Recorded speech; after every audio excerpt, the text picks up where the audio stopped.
Justice పై దేశవ్యాప్తంగా supreme court stay విధించింది.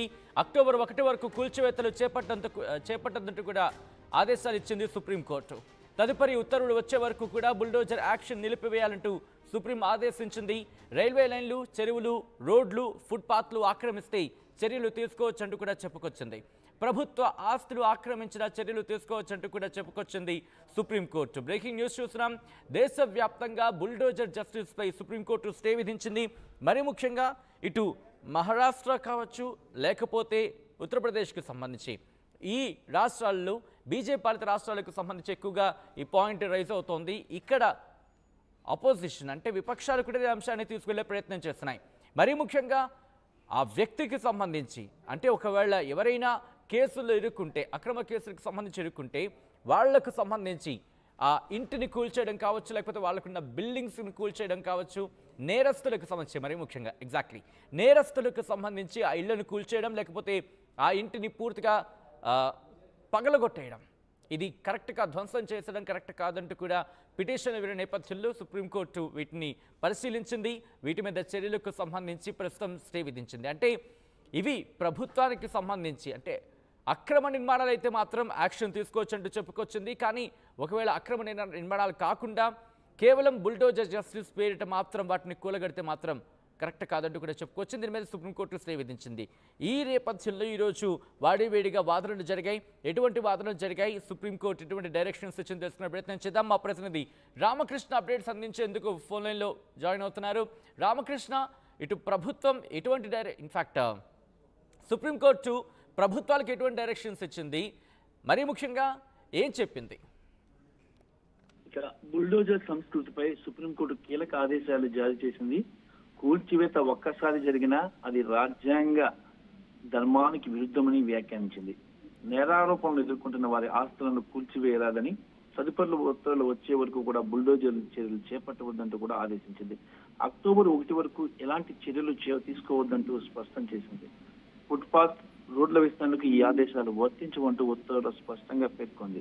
పలు రాష్ట్రాల్లో నేరారోపణలు ఎదుర్కొంటున్నటువంటి వారి ఆస్తులను చట్టవిరుద్ధంగా కూల్చివేస్తున్నారంటూ దాఖలైన పిటిషన్లపై సుప్రీంకోర్టు మంగళవారం విచారణ చేపట్టింది. విచారణ చేపట్టినంత దీనికి సంబంధించి ఈ రకమైన వ్యాఖ్యలు చేసింది.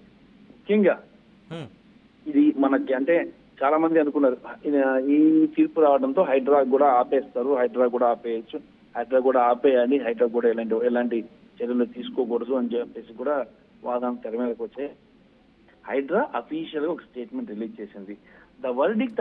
అంటే హైడ్రాకి సంబంధించి ఆ విషయం కావచ్చు, లేకపోతే దానికి ఆల్రెడీ క్లారిటీ ఇచ్చే ప్రయత్నం చేసింది. కాబట్టి ఈరోజు సుప్రీంకోర్టు తన స్టేట్మెంట్లో ఏం చెప్పింది, మరీ ముఖ్యంగా ఎటువంటి స్టేట్మెంట్స్ ఇచ్చింది? ఎందుకంటే ఒక వాడివేడి డిస్కషన్ కూడా జరిగిందనేది తెలుస్తోంది.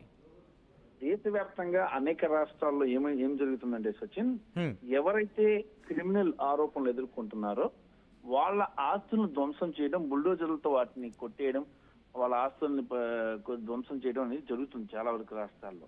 మరి అది రాజ్యాంగ విరుద్ధమని, అనుమతి లేకుండా దేశంలో ఎక్కడ ఆస్తులను కోల్చాలని ధర్మాసనం చెప్పింది. అయితే ఈ ఉత్తర్వులు పబ్లిక్ రోడ్లు, ఫుట్పాత్లకు వర్తించమని చెప్పింది.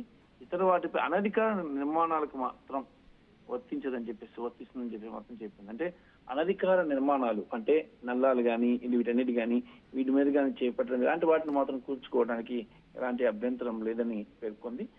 ఈ నేరారోపణలు ఎదుర్కొంటున్న వారి ఆస్తులు మహారాష్ట్ర కానీ, ఉత్తరప్రదేశ్, హర్యానా, జార్ఖండ్ రాష్ట్రాల్లో కొన్ని రాష్ట్రాల్లో ఈ రకంగా జరుగుతున్న నేపథ్యంలో ఒక పిటిషన్ అనేది సుప్రీంకోర్టులో ఫైల్ అయింది. మరి ఆ పిటిషన్ బేస్ చేసుకొని చెప్పారు. అయితే దేశవ్యాప్తంగా కూడా ఇంకొక కన్ఫ్యూజన్ కూడా ఒకటి ఉంది సచిన్.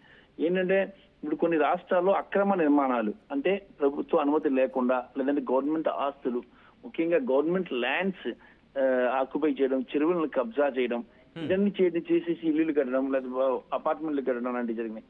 వాటి విషయంలో మాత్రం ఈ ఉత్తర్వులు వర్తించమని చెప్పేసి కూడా స్పష్టంగా సర్వోన్నత న్యాయస్థానం తన ఉత్తర్వులో పేర్కొంది. కాబట్టి ఎక్కడ ఆక్రమణ జరిగినా వాటిని యథావిధిగా అధికారులు, మున్సిపల్ అధికారులు కూల్చుకోవచ్చు.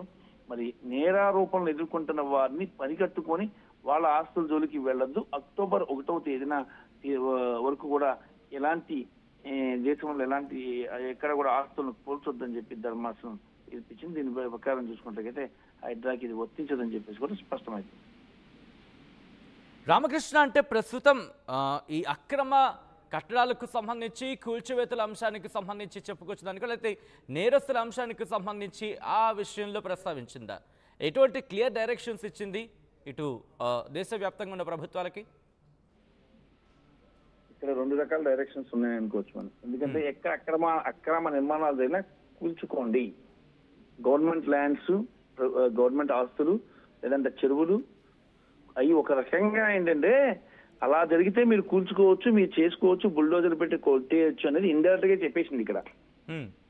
అంటే హైడ్రాకి క్లియరెన్స్ వచ్చేసింది అనుకోవాలి సుప్రీంకోర్టు ఇండైరెక్ట్ గా. ఇది దేశవ్యాప్తానికి సంబంధించిన అంశం అయినప్పటికీ కూడా దేశంలో అన్ని రాష్ట్రాలకు వర్తిస్తుంది కాబట్టి హైడ్రాక్ కూడా క్లియర్ కట్ గా ఇక్కడ ఇన్స్ట్రక్షన్స్ ఉన్నాయని చెప్పొచ్చు.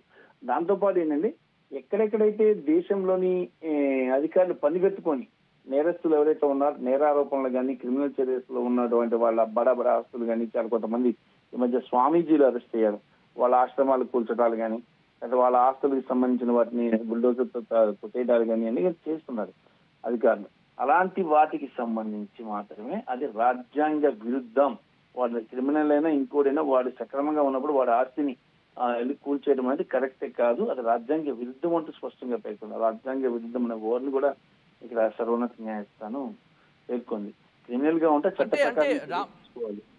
అంటే రామకృష్ణ ప్రస్తుతం దీనికి సంబంధించి అంటే కేవలం ఇటు మహారాష్ట్ర కావచ్చు ఉత్తరప్రదేశ్కి సంబంధించి వాటి ఘటన నేపథ్యంలో స్ట్రిక్ట్ గైడ్ లైన్స్ ఇచ్చింది అనుకోవాలా?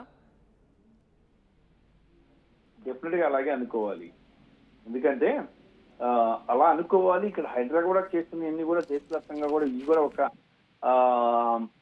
దేశవ్యాప్తంగా అందరినీ కూడా ఆలోచింపజేస్తుంది. మిగతా రాష్ట్రాలు కూడా ఈ యాంగిల్లో ముందుకెళ్లే ప్రయత్నాలు కూడా చేస్తున్నాయి. మరి ఒక రకంగా అందరికీ సంబంధించిన ఈ ఆర్డర్ అనేది చెప్పుకోవచ్చు. సుప్రీంకోర్టు ఆర్డర్ అంటే దేశంలో అన్నిటికీ వస్తుంది. ఒక కేసు ఒక రాష్ట్రంలో జరిగినప్పుడు ఆ కేసుకు సంబంధించిన తీర్పు వస్తే అలాంటి సిమిలర్ గా ఎక్కడ ఉన్నా కూడా ఇదే రకమైన తీర్పు వస్తుంది అనేది కామన్. అది హైకోర్టు ఇస్తే దానికి సంబంధం లేదు, కానీ సుప్రీంకోర్టు ఇచ్చిందని మాత్రం that is the final judgment. ఆ జడ్జిమెంట్ గా వచ్చిన తీర్పు దేశవ్యాప్తంగా ఉన్న అన్ని రాష్ట్రాలకి వర్తిస్తుంది. సచిన్ రైట్. రామకృష్ణ ఒక్కసారి మీరు లైన్ ప్రయత్నించండి. ఇదే అంశానికి సంబంధించి హైడ్రా కూడా రియాక్ట్ అయింది. ఒక అఫీషియల్ స్టేట్మెంట్ అయితే మాత్రం పాస్ చేస్తుంది. The verdict of supreme court does not apply to HYDRAA, it applies to demolishing properties belonging to criminals or accused, like in UP అంటూ కూడా మెన్షన్ చేసుకొచ్చింది. Hydraa demolishes encroachments in lakes or nalas or government lands etc. and does not demolish structures belonging to accused or criminals etc. అంటూ కూడా చెప్పుకొచ్చింది. So కొద్దిసేపటి క్రితం హైడ్రా కూడా react అయింది. ఎందుకంటే ప్రస్తుతం కూల్చివేతలకు సంబంధించి సుప్రీంకోర్టు ఆదేశాలు ఇచ్చింది, స్టే విధించింది. అయితే ఈ కూల్చివేతల అంశానికి సంబంధించి మాత్రం కొన్ని మినహాయింపులు ఇచ్చింది.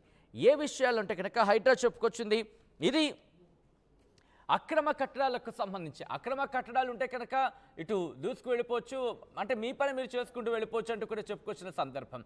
ఇది కేవలం మరీ ముఖ్యంగా నేరస్తులు కావచ్చు లేకపోతే నేరారోపణలు ఎదుర్కొంటున్న వాళ్ళకి సంబంధించి ఇక్కడ ఎగ్జాంపుల్ కూడా మెన్షన్ చేస్తుంది. లైక్ ఇన్ యూపీ అంటూ కూడా చెప్పుకొచ్చింది. అంటే యూపీ కావచ్చు లేకపోతే మహారాష్ట్ర కావచ్చు, ఇటువంటి రాష్ట్రాల్లో నేరస్తులు కానీ లేకపోతే నేరారోపణలు ఎదుర్కొంటున్న వాళ్ళ ఇళ్ళ మీదకు వెళ్ళి